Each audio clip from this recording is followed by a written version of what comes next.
Welcome to my YouTube channel, and today I'm going to be I'm going to be trying to design a thumbnail.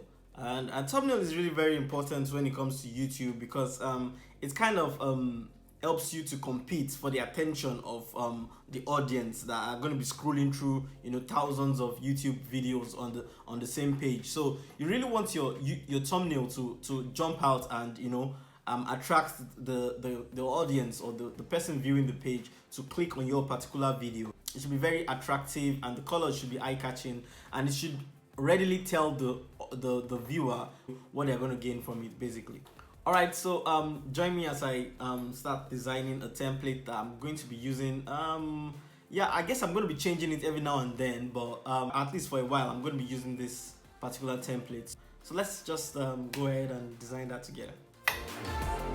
I'm going to start by selecting the picture I want to use for the thumbnail and opening that up in Photoshop. Next thing to do is to duplicate the background picture just to have a backup in case you end up editing it and you want to get back to the original. Then I adjust the levels of the picture and just to brighten it up a bit and increase some of the highlights and the midtones. Clip the level adjustment to the image layer so it doesn't affect any unwanted layers beneath it. Isolate the main image by going to select and clicking on subject. Photoshop does a good job in isolating the main subject of the image, and all you have to do is just to click on the mask button to isolate the image. You can then go in and then make some corrections to where Photoshop didn't get the pictures exactly.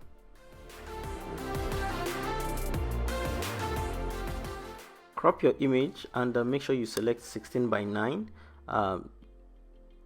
Then all you need to do is to adjust the handles to the ratio or the size you want, and all you need to take note of is to leave enough space for the text where you'll be writing your thumbnail title. Then for the background, I'm going to be using a screenshot of my banner, the banner I created, and then putting that in. So I'm just going to take a screenshot from my actual YouTube channel and use it as the backdrop. And after I take a screenshot, all I have to do is crop it and import that into my file. Adjust the image and make sure it's just under the layer before the main image.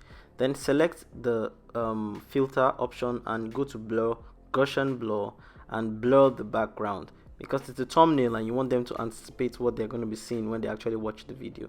Skew it up a little bit and increase it. Then to add a bit of interest to the main image and also to make the image pop out a bit from the background, I'll add an outer glow on the image, and all I have to do is go to the effects and click on outer glow and increase the mess around with the controls a bit so we have that white border around the main image, and that just helps to make it stand out and look more interesting. So the image is all done. Now for the text, I'm just going to put like a background for the text first, and I'll just take my selection tool and take my paintbrush and I'm going to select the color red and just paint that in, just so I can have something that the text is going to pop up off. Otherwise it's going to get lost in the background. So I make my selection on a new layer and use the red brush to paint in the red background. And also I skew it up a little bit at the edges just to make it look a bit, the rectangle to look a bit more dynamic. I duplicate that shape and flip it over for the second portion of the title, and then I change that to a blue color just to tie in with the whole blue background theme, so it doesn't look two different colors are not just everywhere. I allowed the two rectangles to slightly overlap, and what I did was to include a drop shadow just so there will be a bit of shadow reflecting on the one under, and that just adds just makes it a little bit more solid. Press OK. Copy the layer style from the blue box and just paste that on the red box so they both have the same drop shadow effect. adjust the image to the side, because really the main thing we want to see is the text. So what I'm going to be writing on the text is the perfect YouTube banner, and I'm purposely increasing, capitalizing some of the text, and that's just to attract the attention of whoever is going to be seeing the thumbnails, because really thumbnails are actually going to be really small, and there will be quite a lot of people's thumbnails beside yours. So you really need something to pop out. You need the words to pop out, so whoever is looking at it can quickly catch their attention. So that's why I capitalized some aspects of it, and made some a bit more subtle. So I just added a bit of effect on the outer edge of the word "the perfect," and that's just so it doesn't blend with the background, and so it can be read. So I just gave it a bit of a border, a blue border. I rotated it just a bit so it doesn't look too boring and plain. So just to have that bit of that dynamic feel to it as well. I imported a couple of social media icons, and that's just because I wanted to put the YouTube logo where it says YouTube on the red, because that's red kind of represents YouTube's color, and I think it's to just make it a bit more recognizable, and that's the main reason why I did it. So I copied that out and I changed the color to white, and just adjusted it. I increased the size of the font a bit, and reduced the size of my image, and that's just so the text is a bit more eye-catching, and yeah, and I mean the image of myself is also eye-catching, but I mean I think the text is more important in this context.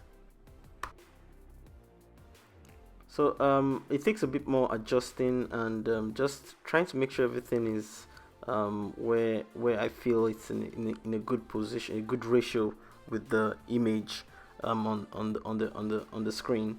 And I think the YouTube logo is a bit too small, and just to increase that just a little bit to give the entire image like a consistent feel, so everything looks like it's all part of the same image. I'm just going to put a soft brush effect and adjust the blend mode to soft light, and that just gives that it just kind of pulls the whole image together, and it helps with giving it a bit of varying gradients, colors on the banners as well. And it doesn't really have to be too much, it just has to be something subtle, just at the edges of the image, and it really helps with the overall feel. Yeah, so that's how I go about making my thumbnails. I hope you enjoyed the video. If you did, subscribe, also like and comment. That really encourages me to create more videos. And yeah, so till next time, I'll see you later. Bye.